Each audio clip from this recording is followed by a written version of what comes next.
Kita ini terkadang diuji oleh Allah supaya Allah menyelamatkan kita dari racun dunia yang terlalu manis. Jadi bukan karena Allah benci sama saya, Ustaz. Enggak.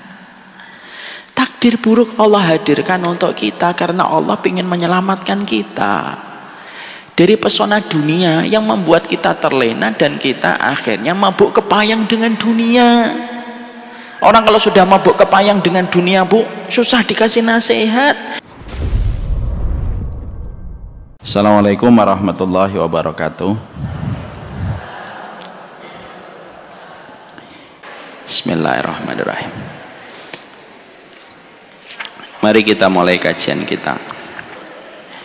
Ibu-ibu yang semoga Allah rahmati, tahukah kita apa doa pertama yang ada di dalam Al-Quran? Ada yang tahu doa pertama di dalam Al-Quran? Ada yang tahu? Apa ibu? Doa pertama di dalam Al-Quran tentang apa? Apa? Iya. Doa pertama di dalam Al-Quran bukan meminta jodoh, bukan pula ketika kita meminta supaya kita diberikan kemampuan untuk membayar hutang, bukan.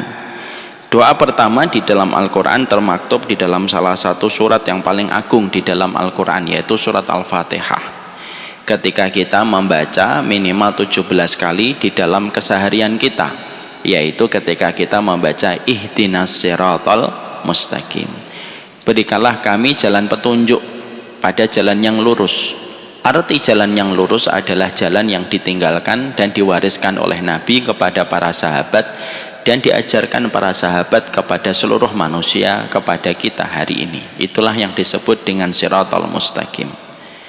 Kenapa ini merupakan salah satu doa penting dan primer pada kehidupan seorang manusia, sampai kita mengucapkannya 17 kali. Mungkin tanpa kita sadari, inilah doa yang paling banyak kita sebutkan di dalam kehidupan kita semenjak kita balik sampai usia kita hari ini. Kita meminta supaya kita diberikan oleh Allah jalan yang lurus. Kenapa ini merupakan doa yang paling banyak kita ucapkan? Karena hidayah itu merupakan perkara besar pada kehidupan kita. Setiap manusia itu membutuhkan hidayah, sebagaimana manusia membutuhkan air. Kalaupun dia pendosa, dia butuh hidayah supaya dia keluar dari lingkaran dosanya, lalu bertaubat dan melakukan ketaatan.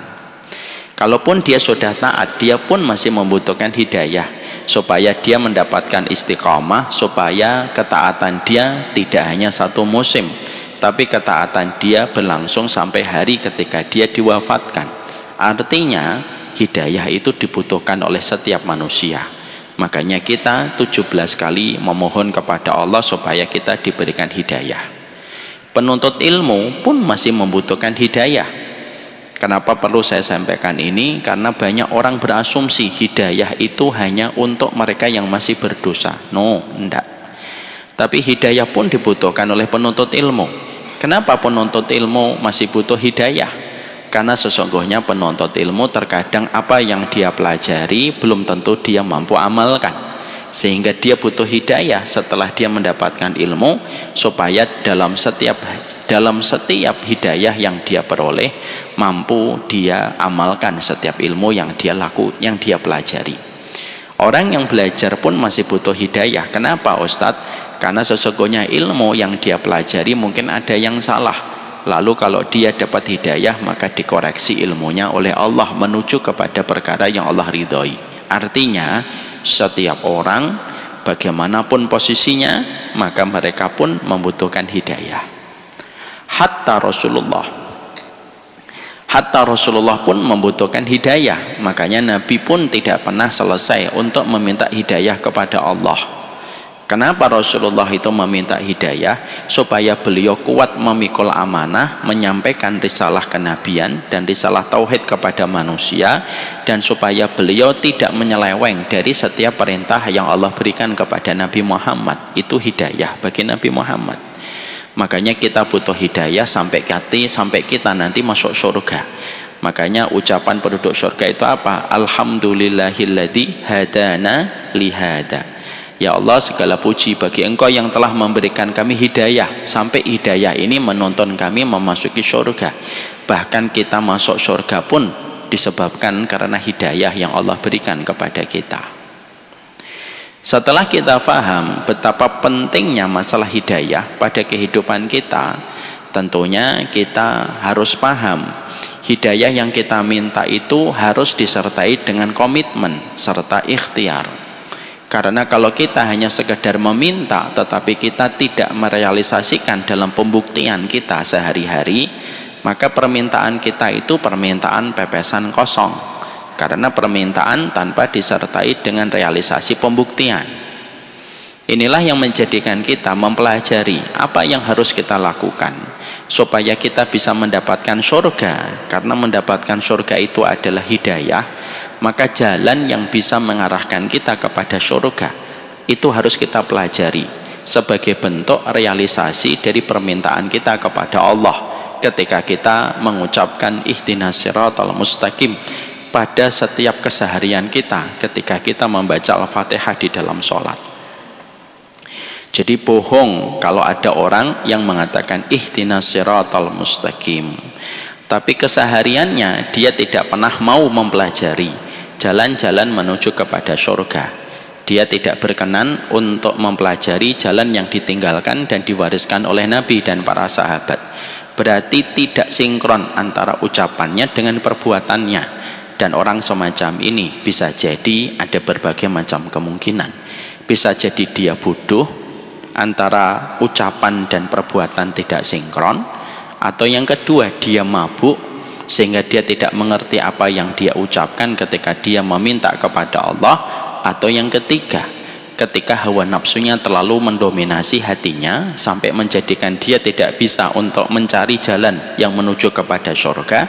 Atau yang keempat, ada kemunafikan yang tumbuh pada hatinya sehingga dia sekedar berretorasi di dalam ucapan tetapi ternyata tidak ada pembuktian secara konkret pada kehidupan. Nah, itulah yang menjadikan kita mempelajari jalan-jalan kita ke surga itu apa saja. Kenapa kita mempelajari setiap perjalanan kita menuju kepada surga? Supaya kita tidak salah alamat menuju kepada apa yang kita cita-citakan. Kita selalu ingat apa yang dikatakan oleh Abdullah bin Mas'ud, kam min muridil khair la yusibuh. Berapa banyak orang berbuat baik tetapi tidak sampai pada tujuan, dan perbuatan baiknya itu tidak mendatangkan pahala untuknya. Karena yang baik belum tentu benar. Karena jalan menuju surga itu harus baik dan benar. Sehingga ketika seseorang menapak jalan menuju kepada surga, kalau tidak ditopang dengan referensi yang benar, maka menyebabkan seseorang itu tersesat di dalam perjalanan hidupnya, dan akhirnya cita-cita untuk mendapatkan surga itu kandas disebabkan karena dia tidak memperhatikan referensi. Inilah pentingnya kita hadirkan Quran, kita hadirkan hadis. Apa sih jalan ke surga itu? Apa yang harus saya tempuh? Apakah saya harus puasa mutih? Apakah saya harus pergi ke puncak gunung? Apakah saya harus berdiam diri dan tidak bicara selama 40 hari? Apa yang harus saya lakukan? Itulah yang menjadikan kita mengkaji kitab ini supaya kita tidak salah alamat. Karena salah alamat itu menyebabkan terkurasnya energi, terkurasnya pikiran kita, dan habisnya waktu pada kehidupan kita gara-gara kita salah alamat. Orang Yahudi yang membunuh saudara-saudara kita di Palestina, mereka juga mengaku bahwasanya mereka itu hambanya Allah, dan mereka berprasangka ketika membunuh saudara-saudara kita di Palestina mereka melakukan kebaikan. Ada orang yang mereka menganggap baik perbuatan dia padahal tidak benar di sisi Allah. Nah, inilah yang menjadikan kita semakin hati-hati. Tidak setiap yang baik itu benar, tapi yang benar insya Allah baik. Kalau kita ikuti kalau kita ikuti acuan kebenaran sesuai yang disampaikan oleh kitabullah dan sunnah. Nah, itulah yang menjadikan kita mempelajari kesempatan hari ini. Mari kita buka halaman 57.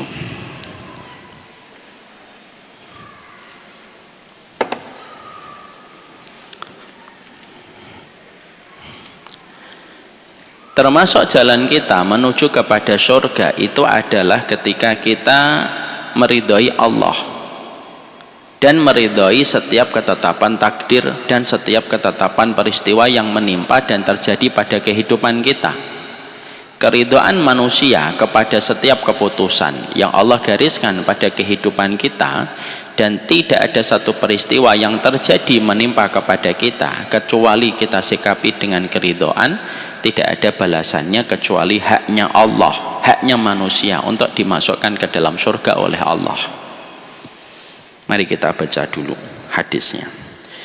Ma min abdin muslimin yaqulu hina yusbihu wa hina yumsi salasa marratin raditu billahi rabba wa bil islami dina wa bi Muhammadin sallallahu alaihi wasallam nabiyya illa kana haqqan 'ala Allah ayurdiyahu yaumal qiyamah. Barang siapa seorang muslim yang ketika di waktu pagi dan di waktu sore maka dia mengucapkan sebuah zikir yang arti dari zikir itu adalah saya ridho kepada Allah sebagai Rabbku dan aku ridho Islam itu menjadi agamaku dan Muhammad itu menjadi nabi dan rasulku, kecuali haknya manusia itu dimasukkan oleh Allah ke dalam surga. Kewajiban bagi Allah untuk memasukkan manusia itu menuju kepada surga. Mari coba kita lafadzkan lafadz ini bersama-sama, dan ini termaktub dan termasuk pada dzikir pagi dan dzikir sore kita. Raditu billah rabba wa bil islami dina wa bi Muhammadin sallallahu alaihi wasallam nabiyya. Paham tentang ini? Mari kita mencoba membedah.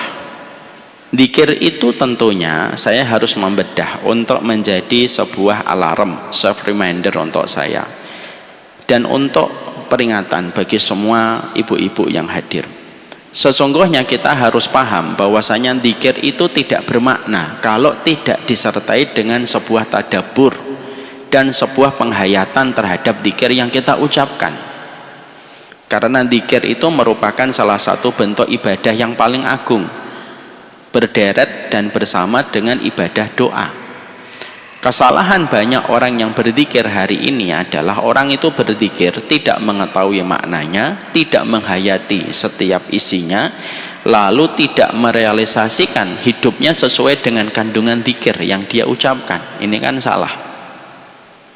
Makanya ketika kita berzikir, kewajiban kita menghadirkan hati kita, menghadirkan pikiran kita pada setiap zikir yang kita ucapkan, harus hadir secara utuh, harus hadir secara penuh pada setiap zikir yang kita ucapkan. Dan yang paling penting, bagaimana realisasi kehidupan kita sesuai dengan zikir yang kita lazimi dan zikir yang kita ucapkan. Zikirnya orang munafik itu zikir lisan, tapi tidak ada realisasi pada kehidupan. Apa yang ada pada kehidupannya bertolak belakang dengan zikir yang diucapkan dengan lisannya. Bukan ini gambaran role model bagi kita di dalam kita berzikir.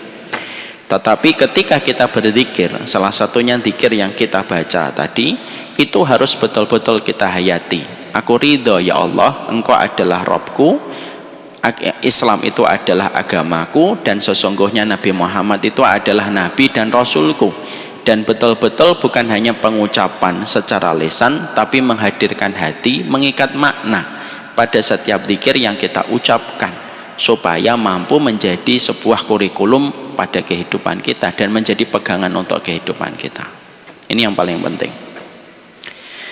Setelah kita memahami, itulah SOP peraturan kita ketika kita berzikir pagi dan sore. Mari kita bedah zikir ini. Zikir ini dimulai dengan sebuah ucapan raditu billahi rabba, yaitu adalah raditu billahi rabba, aku ridho kepada Allah bahwasanya Allah itu adalah Rabb dalam kehidupan kita. Ketika kita telah memahami bahwasanya Allah itu kita ridhoi, maknanya itu apa, Ustaz? Ini yang harus kita gali. Kalau hanya mengatakan ridho tapi tidak tahu konsekuensinya dari kalimat ridho, Berarti kita tidak ada bedanya dengan anak TPA yang diajari sama gurunya dan ustadzahnya untuk mengucapkan dzikir ini setiap pagi. Anak saya sekolah di PAUD, setiap pagi sebelum masuk ada dzikir pagi. Anak saya mengucapkan raditu billahi robba wa bil islami dina. Tapi tentunya anak saya yang berusia 4 tahun, 5 tahun, dia tidak mengerti konsekuensi ketika mengucapkan kata ridho. Dia hanya mengucapkan secara lisan, tapi konsekuensi di balik kata-kata itu dia tidak pernah tahu. Ini kalau belum balik. Makanya dalam Islam itu syarat segala ibadah itu akal. Kenapa? Karena akal itu menghadirkan makna pada setiap perkara. Makanya ibu, tidak ada satu agama yang paling nyuruh kita untuk terus berakal kecuali Quran dalam Islam. Makanya kita harus hadirkan ridho itu artinya apa? Ridho itu artinya bahwasanya pada kehidupan seorang hamba yang beriman kepada Allah, ketika dia menghadapi setiap peristiwa dan setiap lintas takdir yang berjalan pada kehidupan, maka hendaklah dia memberikan keridhaan kepada Allah. Dia tidak berkeluh kesah terhadap setiap takdir pahit yang dia peroleh. Dia tidak menggugat setiap takdir yang terjadi, dan dia tidak membenci setiap peristiwa yang ada dan hadir pada hidupnya. Itu namanya ridho. Dan ini termasuk salah satu amalan yang paling Allah cintai pada kehidupan kita ketika kita menjadi hambanya Allah, yaitu memiliki hati yang penuh dengan keridhaan. Jiwa kita ridho, hati kita sabar. Itulah salah satu keistimewaan hamba yang beriman. Dan di antara perkara yang berat pada kehidupan kita itu adalah ridho dalam peristiwa takdir, terutama ketika kita dihadapkan kepada takdir-takdir pahit yang terjadi pada kehidupan kita.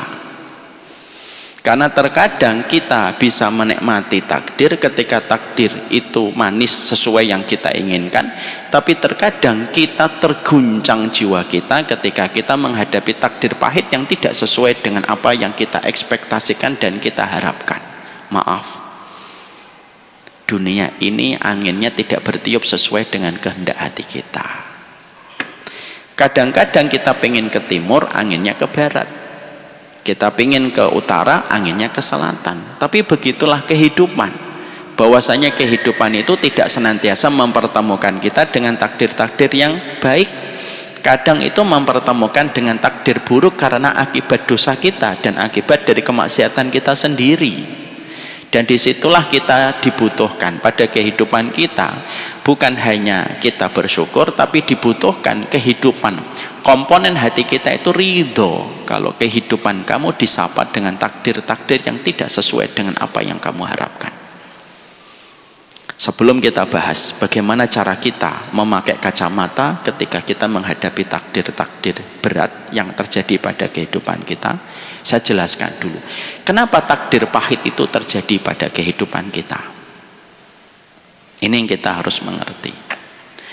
Maka sesungguhnya kalau kita pada kehidupan terkadang kita menghadapi takdir buruk menimpa pada kehidupan kita, itu pertama, takdir buruk itu terjadi pada kehidupan kita itu disebabkan karena dosa dan kemaksiatan kita sendiri.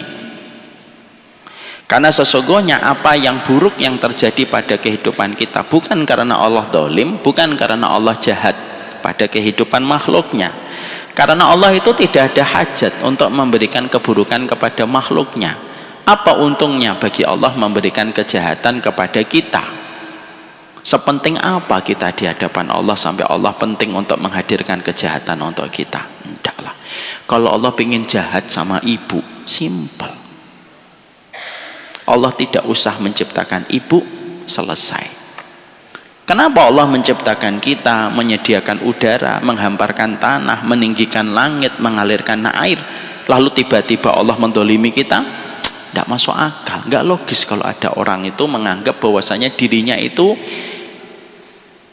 didolimi sama Allah. Loh, sepenting apa sih kamu itu di hadapan Allah sampai Allah melonggarkan waktu untuk mendolimi kamu itu? Sepenting apa? Jangan merasa sok penting di hadapan Allah.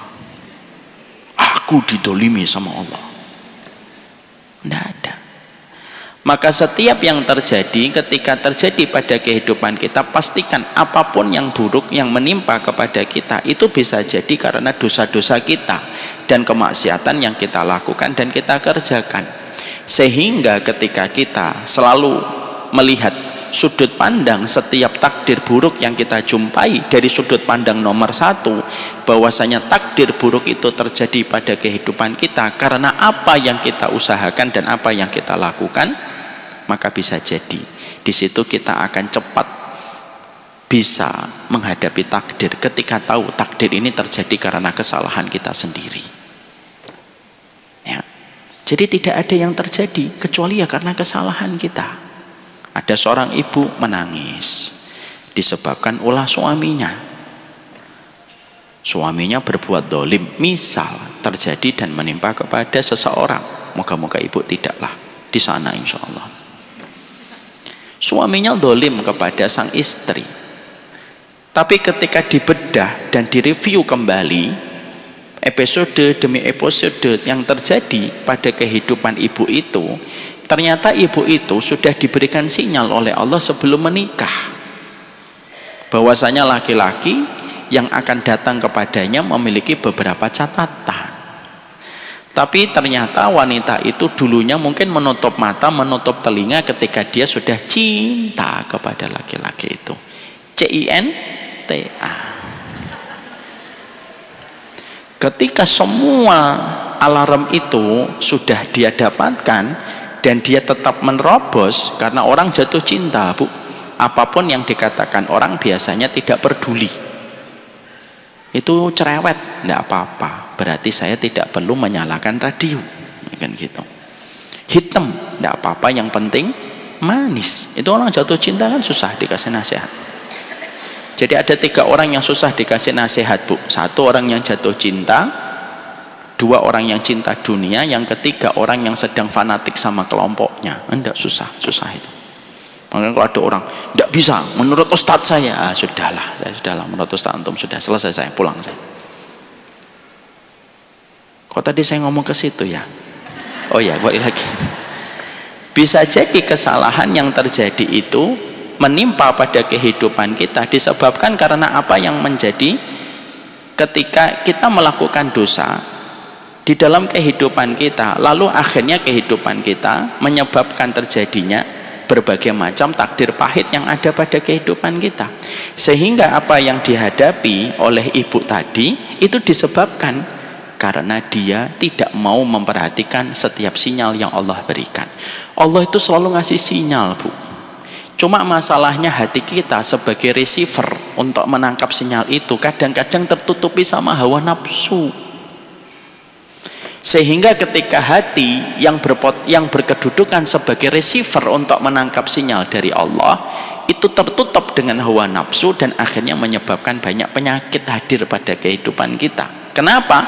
Kita tidak mau menangkap sinyal dari Allah. Dan akhirnya takdir buruk terjadi menimpa kepada kita. Jadi jangan salahkan Allah. Kalau Allah kamu salahkan, ini Allah yang salah. Pertanyaan saya, terus yang benar sopo kalau Allah sudah salah? Coba deh kita itu mau berpikir, agama kita itu agama untuk mereka yang berpikir. Tidak ada ayat yang paling banyak menyuruh kita kecuali menyuruh kita berpikir. Jadi kalau ada seorang perempuan nangis-nangis buat status gitu karena kelakuan pacarnya, lah yang nyuruh pacaran sopo? Lalu dengan begitu gampang mengatakan di kalimat closingnya, setiap laki-laki sama. Tidak bisa. Saya nggak laki-laki gitu. Enak aja dia. Lu yang nyuruh kamu pacaran ya siapa? Ketika air mata kamu jatuh, setelah kamu dinodai, setelah kamu dinikmati dalam tanda petik, lalu kamu ditinggalkan, lalu kamu menangis. Bukankah kedoliman, bukankah takdir buruk yang terjadi? Bukan kamu yang membukakan pintunya untuk mengundang semua takdir buruk itu terjadi? Jadi marilah kita itu mencoba untuk melihat dari sisi bahwasanya kehidupan itu menghadapi takdir buruk itu terkadang karena dosanya kita. Kadang-kadang ada yang menghujat kita, mungkin juga karena kesalahan kita, karena kita mungkin merendahkan orang lain. Jangan selalu melulu bahwasanya menganggap kita itu korban. Bisa jadi kita juga pelaku atas apa yang terjadi pada kehidupan kita. Stop dirimu menganggap dirimu sebagai korban. Karena terkadang takdir buruk itu terjadi bukan karena apapun, tapi karena yang pertama, ada sebuah kemaksiatan yang kita lakukan, ada sebuah perkara yang kita jumpai itu disebabkan karena apa yang kita kerjakan. Mari kita buka, Bu, surat Asy-Syura ayat yang ke-30. Coba dibaca, Ibu. Asy-Syura ayat yang ke-30.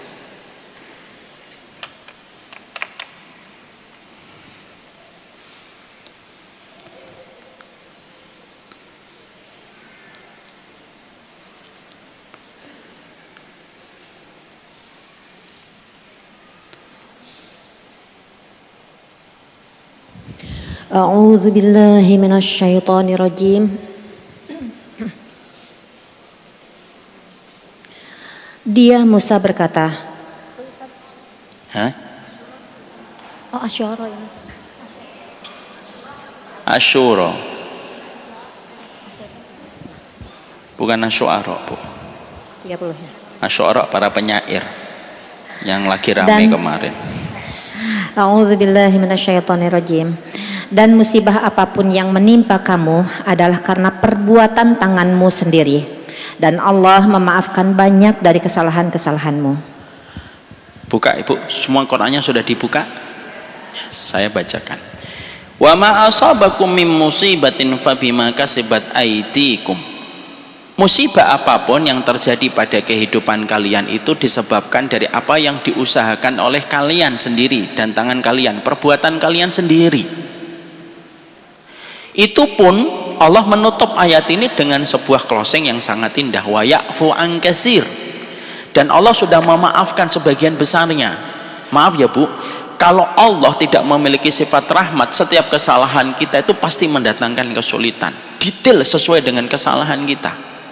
Tapi karena Allah memaafkan, sebagian besar dari kesalahan Ibu tidak Allah berikan kesulitan, hanya beberapa kesalahan kita yang mendatangkan kesulitan untuk kita. Karena Allah memiliki sifat maaf yang besar kepada manusia. Artinya, marilah kita melihat bahwasanya takdir buruk itu tidak selalu melulu bahwasanya Allah itu menyulitkan kita. Tapi takdir buruk itu disebabkan karena kita yang mencari kesulitan pada kehidupan kita. Contoh, laki-laki kadang-kadang mengorbankan ketenangan hanya untuk mencari kepuasan. Hilang ketenangan dalam kehidupan berkeluarga. Hilang ketenangan dalam kehidupan berkeluarga bukan karena Allah ingin menghilangkan ketenangan dia. Enggak, dia sendiri yang mengorbankan ketenangan hanya untuk mencari kepuasan. Yang salah Allah atau dirinya? Dirinya. Ada seseorang pernah datang kepada kami, lalu beliau berkonsultasi, semoga Allah merahmati beliau. Ketika beliau datang, beliau menceritakan bagaimana kasus perselingkuhannya diketahui oleh seorang istri. Apa yang terjadi?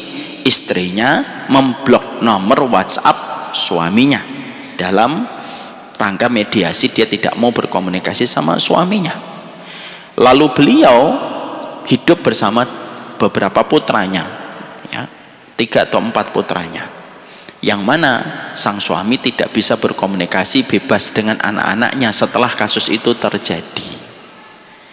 Ketika beliau, sang suami ini memohon kepada saya, tolong Ustadz nanti sampaikan kepada istri supaya beliau tenang, saya insya Allah sudah bertobat. Saya ikhtiar, saya bantu, Pak.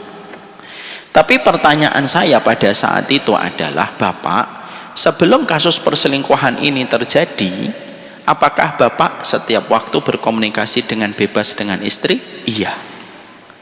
Apakah Bapak bisa bertemu dengan anak-anak setiap waktu ketika pulang dari kantor? Iya. Apa yang terjadi setelah kasus ini terungkap? Saya harus berpisah sementara waktu dari rumah. Saya tidak bisa ketemu dengan anak-anak saya, dan istri saya memblok nomor saya. Saya tanya, berarti yang menghilangkan ketenangan Bapak Allah atau perbuatan kita? Perbuatan kita, Ustaz. Makanya akhirnya disitulah keluar kata-kata yang saya tuliskan di sosial media saya. Kadang-kadang kita mengorbankan ketenangan hanya untuk mencari kepuasan. Tapi itu terjadi disebabkan pasti karena kita. Sebagaimana ada seorang ibu ketika menangis menghadapi anaknya. Ibu itu sudah tidak lagi muda ketika usianya menyentuh hampir 70 tahun. Tapi anak-anaknya tidak bisa memperlakukan beliau sebagaimana semestinya, sebagai seorang anak yang harusnya memperlakukan orang tua ketika sepuh.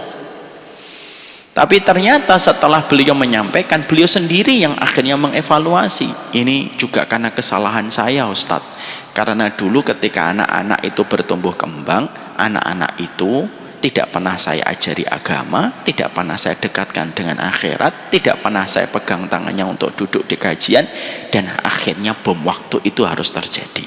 Yang salah Allah atau cara kita mendidik? Cara kita mendidik. Jadi apakah semua kesulitan yang kita jumpai itu selalu melulu takdir Allah karena kita adalah orang yang dicintai oleh Allah? Belum tentu. Karena terkadang takdir buruk yang terjadi pada kehidupan kita, karena kita tidak mungkin bicara ridho kepada Allah kalau kita tidak bicara takdir buruk. Takdir buruk itu terjadi pada kehidupan kita, itu ya disebabkan karena apa yang kita lakukan dan apa yang kita perbuat. Itulah kenapa di dalam kehidupan kita, di dalam culture dan budaya iman, kita diperintahkan untuk terus berbuat baik, jangan menyakitin orang, jangan mendolimi orang, karena apa yang menimpa pada diri kita di masa mendatang itu akumulasi dari perbuatan yang kita kerjakan. Makanya kenapa kita harus selalu meminta maaf sama orang, kenapa kita harus beristighfar dan bertobat kepada Allah setiap harinya kepada Allah, supaya kesulitan demi kesulitan di masa mendatang tidak kita jumpai akumulasi dari perbuatan jahat yang kita lakukan. Jadi Allah tidak salah kalau Allah menetapkan takdir buruk, karena sesungguhnya takdir buruk kita yang menciptakan takdir itu. Stoplah membuat narasi kita selalu menjadi korban. Kadang-kadang kita pelaku atas apa yang terjadi pada kehidupan kita. In ahsantum ahsantum li anfusikum. Kalau kamu berbuat baik, kamu itu sedang berbuat baik sama dirimu sendiri. Kalau kamu sedang tidak berbuat baik, ya sebenarnya kamu sedang tidak berbuat baik untuk dirimu sendiri. Karena algoritma pada kehidupan kita berjalan persis dengan apa yang kita lakukan. Itulah yang terjadi. Itulah yang kita dapatkan. Saya pernah, Bu, ada sebuah kejadian. Saya itu pernah, ini sebagai bab hikmah, babul ibroh. Saya pernah masuk tol, Bu. Lalu ngantri sebelum masuk ke pintu tol, ngantri di sebelah kanan, lebih tepatnya di tendian. Tahu tendian depan Trans itu? Kalau kita mengarah ke Bekasi kan, kita itu kan harus ngantri dari flyovernya itu untuk masuk ke tiket tol. Lagi ngantri di situ, Bu, tiba-tiba ada mobil dari sebelah kiri yang mengarah ke Pancoran. Kan sebelah kiri mengarah ke Pancoran. Ibu-ibu tahu nggak sih? Ya saya anggap tahu lah ya. Mengarah ke Pancoran. Ada tiba-tiba satu mobil yang tiba-tiba ngeblong ke kita, Bu. Mau masuk ke pintu tol. Saat itu saya mikir, kenapa nggak mau antri di belakang? Akhirnya saat itu udah lama kejadian ini. Akhirnya saya mencoba mempraktekkan, cobalah saatnya mungkin memberi udzur. Mungkin dia tidak pernah tahu bahwasanya masuk ke pintu tol Pancoran tendian ini harus ngantri dari belakang. Dia mungkin tidak tahu. Akhirnya saya memberikan akses kepada beliau masuk ke antrian. Masuk beliau set gitu. Ya. Lalu beliau menyampaikan terima kasih dengan bunyi klakson. Tin. Ya. Saya pun jawab tin gitu. Ya benar ya. Saya sudah lupa kejadian itu, Bu. Sampai pada satu waktu saya akan masuk ke sebuah tol di Jakarta Barat, Jakarta Utara. Jakarta Utara itu bukan daerah jajahan saya, jadi saya nggak ngerti daerah tol situ. Ternyata ada satu pintu tol yang ternyata antrinya sama persis sebagaimana pintu tol Pancoran. Harus ngantri di sebelah kanan. Dan ternyata saya dari kiri. Mau masuk sudah antrinya panjang. Saya kalau mau U-turn ke depan panjang sekali dan merah sekali. Akhirnya ya sudahlah, muka tembok. Saya mencoba ngasih atret ke sebelah kanan. Loh, Masya Allah Bu, ada orang yang ngasih saya akses. Dia berhenti terus mempersilahkan, kasih tanda lampu, dia sambil berhenti. Saya masuk Bu, saya ngasih tanda terima kasih, klakson, din. Loh, dijawab sama beliau juga, din gitu. Loh, itu kejadiannya persis sama. Jadi ternyata apa yang kita lakukan itu sebagaimana Allah firmankan, kalau kamu berbuat baik sebenarnya kamu sedang berbuat baik kepada dirimu kamu sendiri. Kalau kamu berbuat jahat, ya begitulah kejahatan yang kamu pasti akan temukan. Maka inilah yang menjadikan kita mengerti. Yang pertama, kenapa takdir buruk itu terjadi menimpa pada kehidupan kita? Takdir buruk itu terjadi pada kehidupan kita karena kita belajar dari surat Asy-Syura ayat yang ke-30. Itu disebabkan apa yang kita lakukan. Udahlah, jangan merasa bersih dalam hidup, dan jangan pernah merasa suci di hadapan Allah, bahwasanya kita ini tidak pernah berbuat salah, tidak pernah berbuat dosa. Allah menyampaikan, fala tuzakku anfusakum, jangan kalian menganggap diri kalian suci. Itu kata Allah. Paham? Nomor satu, paham. Nomor dua, kenapa Allah memberikan kepada kita takdir buruk yang menimpa pada kehidupan kita? Allah memberikan kepada kita takdir yang buruk karena terkadang takdir buruk itu bisa membawa kebaikan pada kehidupan kita. Karena berapa banyak perkara yang kita pandang buruk tapi sejatinya baik untuk kita. Dan takdir pahit yang menimpa kepada kita itu menjaga keharmonisan kita pada kehidupan, Bu. Ibaratnya kalau ibu mendapatkan takdir selalu manis, takdir manis itu tidak selamanya baik untuk kita. Tapi terkadang takdir pahit itu kita butuhkan karena apa? Menjaga kesehatan dan kualitas hidup kita. Jangan selamanya kamu dapat manis, pahit itu pun perlu kamu konsumsi supaya badan kita dan kualitas kehidupan kita tidak penuh dengan glukosa yang bisa menyebabkan diabetes pada kehidupan kita. Coba ibu, manis terus hidupnya, akhirnya kita tidak ngerti apa yang kita harus lakukan pada kehidupan. Makanya kenapa para nabi itu struggling hidup mereka ketika mereka sebelum menjadi rasul. Kenapa rata-rata para nabi itu yatim, mereka ketika kecil tidak bergelimang harta, mereka menggembala kambing. Kenapa Allah itu jadikan rata-rata para nabi itu penggembala kambing? Supaya menciptakan kesabaran. Makanya ibu kalau suaminya tidak sabar, suruh gembala kambing. Karena takdir pahit itu terkadang kita butuhkan pada kehidupan kita untuk memberikan kualitas pada kehidupan kita. Karena hidup itu sama dengan kualitas, karena badan kita itu sama dengan kualitas hidup. Badan kita, Bu, kalau minumnya manis terus, apa yang terjadi? Anak-anak hari ini masuk kepada sebuah fenomena miris, gagal ginjal naik 70%, Bu. Disebabkan karena mereka terlalu manis ketika minum, tidak bisa minum air putih, tidak bisa minuman yang tanpa rasa. Allah hadirkan kadang-kadang kehidupan kita itu pahit, tidak sesuai dengan apa yang kita harapkan itu karena Allah itu pingin supaya kita itu bisa mendapatkan kebaikan dan kualitas kehidupan kita. Anak, Bu, kalau dia hidup pada saat dimanjakan, apa yang terjadi? Anak tidak akan tahu bagaimana cara bertahan hidup. Ibu coba saja, ibu temenin anaknya setiap perkara, ibu tidak mau melepaskan anaknya, ibu tidak mau mengambil risiko untuk mendewasakan anak, bahwasanya anak itu miliknya Allah, biar dia itu mendapatkan sesuatu supaya dia bisa belajar. Terkadang kita harus membiarkan anak kita jatuh supaya dia bisa merasakan pelajaran tentang jatuhnya diri dia.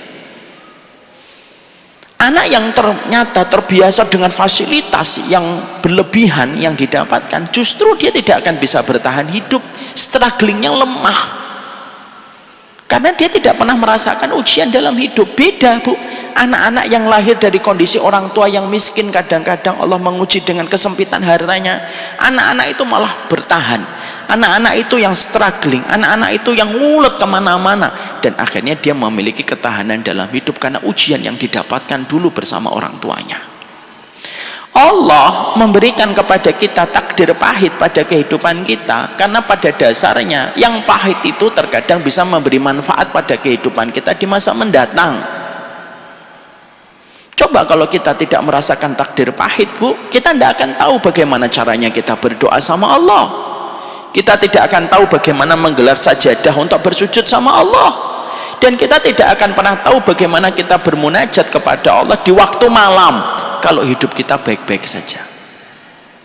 Maaf ya, kadang-kadang istighfarnya orang yang di dalam rumah sakit itu lebih khusyuk daripada istighfarnya orang di dalam masjid. Iya atau tidak? Kadang-kadang dinding-dinding rumah sakit itu lebih merekam tangisan air mata yang penuh pengharapan kepada Allah daripada dinding-dinding masjid. Kenapa yang di rumah sakit dindingnya itu merekam dan menjadi saksi atas khusyuknya doa yang dipanjatkan manusia? Karena mereka sedang diuji. Kadang-kadang yang datang ke masjid tidak khusyuk ketika dia berdoa karena merasa tidak diuji. Coba ibu rasain doa sekarang sama nanti ketika sakit, atau ibu buat video aja, ini saya berdoa ya waktu saya sehat. Qadarullah tiba-tiba ibu sakit, ibu pasti berdoanya itu tulus, sujudnya lama betul kepada Allah. Karena apa? Karena ketika kita mendapatkan kesedihan itu kita dekat dengan Allah. Maaf ya Bu, kenapa perpisahan di bandara itu terkadang begitu mudah menjadikan kita meneteskan air mata daripada perpisahan-perpisahan yang kita dapatkan di sekolahan ketika anak kita harus keluar dan kita harus berpisah dengan orang tua siswa yang lainnya. Karena di bandara kita ngerasain sedih pisah dengan orang yang kita sayangi. Ujian itu tidak selamanya membawa sebuah pesan keburukan, tapi terkadang ujian itu mendewasakan kita bagaimana arti kehidupan. Coba kalau ibu tidak pernah dikecewakan dengan sifatnya suami, ibu akan terus bersama dengan suami dan berharap suami. Nanti tiba-tiba suaminya meninggal dunia, ibu kebingungan. Kadang-kadang kita ada cekcok sedikit dengan suami kita, akhirnya kita bisa mencoba menjalani hidup belajar kalau tiba-tiba suami kita mendiamkan kita 3 hari, supaya nanti ketika memang takdirnya berpisah, kita memang sudah tahu bagaimana mempersiapkan itu. Semua pasti membawa pesan kebaikan. Allah ketika memberikan takdir buruk pada kehidupan kita itu supaya kita merasakan pahit di balik setiap manisnya kehidupan kita. Tidak selalu harus manis kehidupanmu, karena kehidupan yang manis itu tidak selamanya membawa kebaikan. Sebagaimana makanan manis tidak selamanya membawa kebaikan pada kehidupan kita. Coba deh ibu, jangan makan gula terus, makan pare, ya kan, supaya gula kita itu netral. Gula itu Bu ngerusak gigi. Gula yang ada pada gigi namanya karies. Gula yang ada pada otak namanya Alzheimer. Gula yang ada pada darah namanya diabetes. Ternyata manis itu tidak selamanya membawa kebaikan pada kehidupan kita. Bukan berarti setelah ini ibu minta takdir pahit sama Allah, ya Allah kasih aku takdir yang pahit sebagaimana pare ya Allah. Tidak, jangan. Jangan minta takdir pahit, tapi memahami kalau takdir pahit itu terjadi, kita harus memahami hikmahnya. Kenapa takdir pahit itu diberikan kepada kita? Supaya kita bisa memberikan kualitas pada kehidupan kita, pada kualitas-kualitas buruk yang kita dapatkan. Kenapa Nabi Muhammad mengalami kekalahan dalam perang Uhud? Supaya Nabi Muhammad mengevaluasi para sahabatnya. Karena para sahabat pun harus diberikan pelajaran tentang fitrah kehidupan, tidak selamanya menang. Mentang-mentang bersama Nabi terus menang terus, enggak. Dikasih oleh Allah fitrah kehidupan, kamu menang kadang kalah. Supaya ketika kamu kalah, kamu tahu apa yang harus kamu lakukan ketika kalah. Karena semua yang terjadi pada kehidupan kita itu pasti memberikan pelajaran. Tidak ada satu perkara yang menimpa kepada kita kecuali di situ ada pelajaran. Karena mustahil Allah yang maha alim memberikan peristiwa pada takdirnya saya di dalamnya kosong dari pelajaran. Tidak mungkin itu terjadi pada sifatnya Allah. Kenapa? Karena Allah al-alim. Allah itu maha alim. Di antara maha alimnya Allah, setiap peristiwa yang terjadi pada kehidupan kita tidak luput dari pelajaran dan pelajaran. Makanya orang yang pintar itu orang yang mampu menangkap pelajaran dari Allah. Al-labibu bil isyarati yafham. Makanya kata-kata hikmahnya itu apa? Orang pintar itu dengan satu isyarat aja langsung paham. Dan harusnya kita paham isyarat itu dari Allah. Ibu kalau tidak paham isyarat itu pasti kasihan pasangannya, Bu. Benar deh. Ya, ibu suaminya pulang, terus suaminya begini-begini. Itu isyarat, Bu. Ibu dimintain tolong pijetin sebentar, capek, kena macet. Ibu malah komennya salah. Kenapa, Bang? Asam urat naik. Maksudnya ada hubungan dengan asam urat. Makanya mengetahui isyarat itu penting. Makanya Nabi Muhammad itu selalu mengetahui setiap isyarat. Ketika mendung, Nabi itu langsung tahu ini isyarat dari Allah. Makanya Rasulullah itu pribadi kalau melihat mendung itu sudah gelisah, ke depan, ke belakang, ke depan, ke belakang, dalam hadis riwayat Muslim. Sampai Ibunda Aisyah itu berkata, "Ya Rasulullah, Nabi, suamiku, kenapa sedih? Innan nas farihu bil ghaim farhan bima ja'a fihi minal mathar." Wahai suamiku, orang tuh biasanya seneng mendung karena sebentar lagi hujan. Perhatikan jawaban Rasulullah. Wahai Aisyah, apakah setiap mendung itu berarti hujan? Ini bukan lagu, ini hadis. Lalu Nabi Muhammad mengucapkan satu ayat, falamma ra'ahu 'aridan mustaqbil awdatihim qalu hadza 'aridun mumtirna bal huwa mastajaltum bih. Kaum Ad itu ketika melihat mendung itu senang, wah bentar lagi hujan. Lu mereka nggak sadar kalau mendung itu ada adab yang pedih yang akan meluluh lantakkan penduduk dan kampung mereka. Nabi menjawab dengan ayat dan Ibunda Aisyah langsung diam. Itu orang yang faham tentang sebuah isyarat dari Allah. Sama, kalau kita menemukan pada kehidupan kita takdir pahit itu pasti ada pelajaran yang Allah kirimkan melalui takdir yang pahit untuk memberikan kualitas pada kehidupan kita. Karena kita biasanya mau belajar ketika kita menghadapi berbagai macam kesulitan, tapi manusia itu cenderung berleha-leha ketika dia terus mendapatkan kemudahan. Makanya takdir buruk Allah hadirkan untuk kita supaya kita belajar bagaimana seni bertahan hidup dan menggantungkan harapan kepada Allah. Makanya betul ada sebuah tulisan bagus, kalau semuanya mudah untukmu, kamu akan lupa bagaimana cara bersujud. Kalau saya dulu pernah membuat sebuah tulisan untuk mengingatkan saya, kalau semuanya mudah untukmu wahai Umar, dari mana kamu dapat pahala kesabaran? Itu yang kita harus mengerti.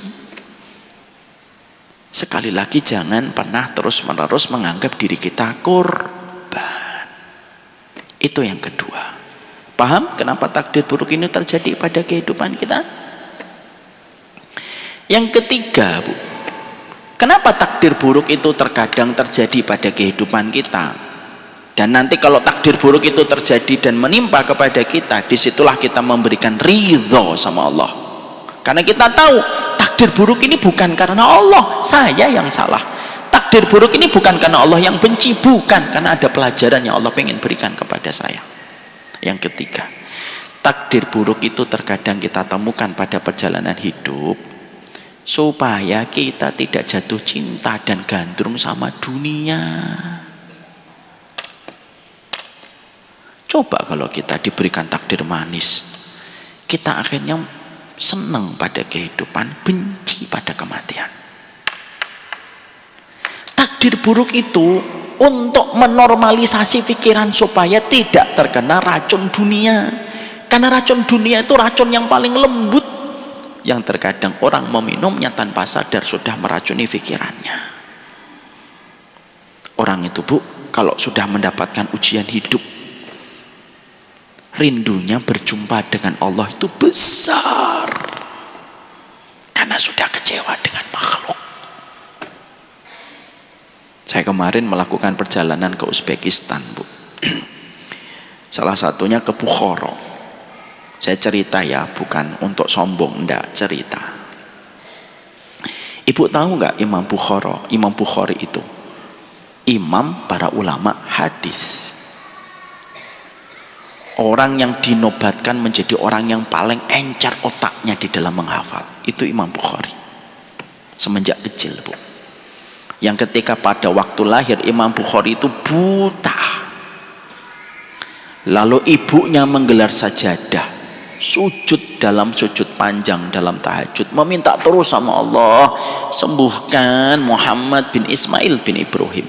Itu nama kecilnya Imam Bukhari, Muhammad bin Ismail bin Ibrahim. Sampai akhirnya Allah mengembalikan penglihatan putranya ketika pada satu malam ibunya Imam Bukhari berdoa gitu, tertidur di atas sajadah, bermimpi didatangi Nabi Ibrahim. Innallaha qad radda basara ibnik. Allah telah mengembalikan penglihatan anakmu. Bangun dari tidur. Bangun, beliau dapetin anaknya sudah mulai melihat. Itu Imam Bukhari. Tapi ibu tahu, banyak di antara kita tidak tahu tentang akhir kehidupan seorang Imam Bukhari. Imam Bukhari itu ketika usianya memasuki 50 tahun, beliau berdiam diri di Nisabur. Nisabur itu merupakan kawasan sekarang daerah Iran hari ini secara geografi. Beliau kena fitnah, Bu, dari beberapa orang yang hasad kepada Imam Bukhari. Imam Bukhari difitnah dengan penyimpangan. Imam Bukhari difitnah. Ditambah lagi ketika Imam Bukhari mendapatkan tawaran untuk masuk ke pintu istana mengajari anak-anak sultan. Imam Bukhari menolak, saya tidak mau masuk ke pintu istana. Ilmu didatangi bukan mendatangi. Penguasa Nisabur marah, murka, diusir Imam Bukhari. Diusirlah Imam Bukhari dari Nisabur. Akhirnya beliau melakukan perjalanan pulang ke Bukhara. Bukhara itu di Uzbekistan. Perjalanan dari Nisabur ke Uzbekistan itu ditempuh kurang lebih dengan jarak 8.300 km. Padahal Indonesia ke Uzbekistan itu 6.000 km. Oh, tidak salah. Perjalanan sepanjang itu akhirnya beliau sampai di Bukhara, tempat kelahiran beliau. Kotanya indah betul, Bu. Sesekali datanglah ke Bukhara itu. Amin, insyaallah. Maka beliau ke Bukhara disambut. Tidak lama beliau itu merasakan kegembiraan dan kesyukuran di Bukhara. Penguasa Bukhara mendapatkan surat dari penguasa Nisabur, kamu usir itu Bukhari dari tempatmu kalau kamu masih ingin bekerja sama dengan kita. Dan penguasa Bukhara menuruti penguasa Nisabur. Diusirlah Bukhari. Saat itu juga, Bu, sampai dia meminta izin untuk mengambil beberapa kitabnya, tidak diizinkan.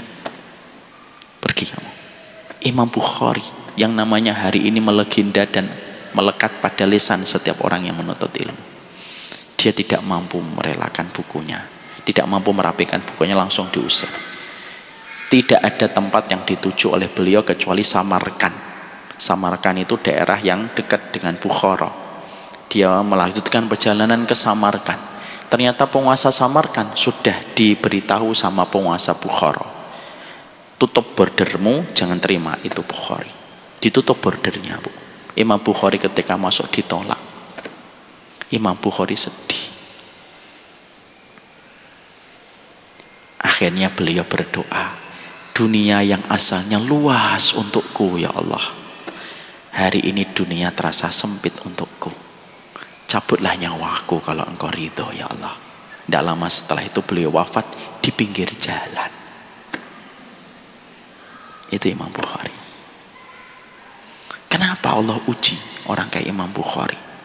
Padahal kitabnya dinobatkan menjadi kitab paling sahih setelah Al-Quran. Kenapa Ustaz? Karena Allah nguji orang beriman, supaya orang beriman itu rindu berjumpa dengan Allah setelah kecewa dengan makhluk. Kita ini terkadang diuji oleh Allah supaya Allah menyelamatkan kita dari racun dunia yang terlalu manis. Jadi bukan karena Allah benci sama saya, Ustaz. Enggak. Takdir buruk Allah hadirkan untuk kita karena Allah ingin menyelamatkan kita dari pesona dunia yang membuat kita terlena dan kita akhirnya mabuk kepayang dengan dunia. Orang kalau sudah mabuk kepayang dengan dunia, Bu, susah dikasih nasihat. Orang kalau sudah mabuk kepayang dengan dunia, dia tidak akan pernah puas. Makanya saya yakin itu semua kejadian yang terjadi di dunia ini itu tidak lepas dari konspirasi orang-orang yang sudah gandrung dengan dunia dan tidak pernah cukup mendapatkan duit. Makanya Allah selamatkan orang-orang beriman itu. Allah berikan takdir buruk kadang-kadang menimpa kepadanya sebagai timbal balik dari kejahatan yang pernah dia lakukan, tapi juga membawa pesan kebaikan. Apa pesan kebaikannya? Supaya dia tidak hidup dengan cinta dan gandrung dengan dunia dan dia tidak membenci kematian. Orang, Bu, kalau kita naik angkot ndak enak, pinginnya turun atau tetap bertahan di angkot itu? Pengen turun. Ibu kalau naik angkot Tambun Bekasi mikrolet yang sudah tidak ada kaki-kakinya itu, yang setiap melewatin kerikil geludak gitu, maka ibu pengen cepet turun. Kita ngomong sama sopirnya, Bang, Tambun masih jauh. Masih, Bu, masih 3 kilo. Ya Allah, kapan saya turun dari mikrolet ini? Tapi kalau kita naik Alphard, enak betul, bisa tiduran, ada kamar mandi di dalam mobilnya. Kita malah tidak mau turun. Bang, Tambun mana, Bang? 3 kilo lagi, Bu. Bisa nggak dibuat sekalian ke Semarang, Bang? Gitu. Karena terlalu nyaman. Itulah kenapa orang yang beriman itu diuji oleh Allah, supaya dia langsung menetapkan kompas hidupnya menuju kepada perjalanan berikutnya. Karena di perjalanan berikutnya itulah tempat sejatinya yang menjadi tempat dia.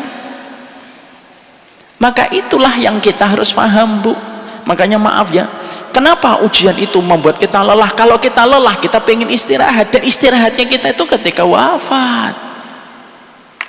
Ibu pernah nggak naik KRL pagi hari gitu, naik kereta gitu dari Bekasi ke kota, itu Masya Allah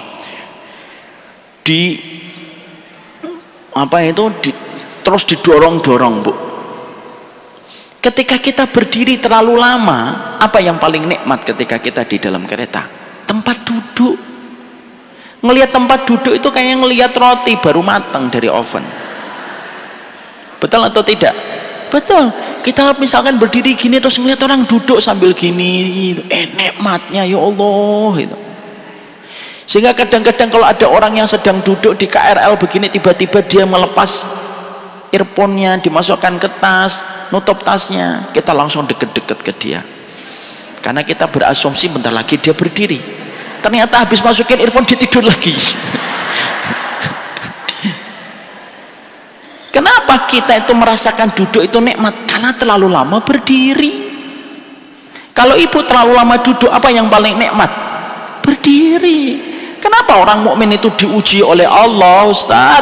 Supaya lelah, dan ketika lelah dia memandang kematian dari sudut pandang sebagai sebuah pintu berjumpa dengan Allah, dan itu melegakan hatinya. Makanya Nabi ditawarin oleh Allah, kamu mau melihat nggak tanda-tanda kemenangan dari dakwah yang kamu rintis dulu, atau kamu mau kembali kepada sisiku? Rasulullah memilih, aku kembali kepada sisimu ya Allah. Dan beliau tidak ingin melihat tanda-tanda kemenangan dari semua perjalanan dakwah yang telah ditempuh oleh beliau.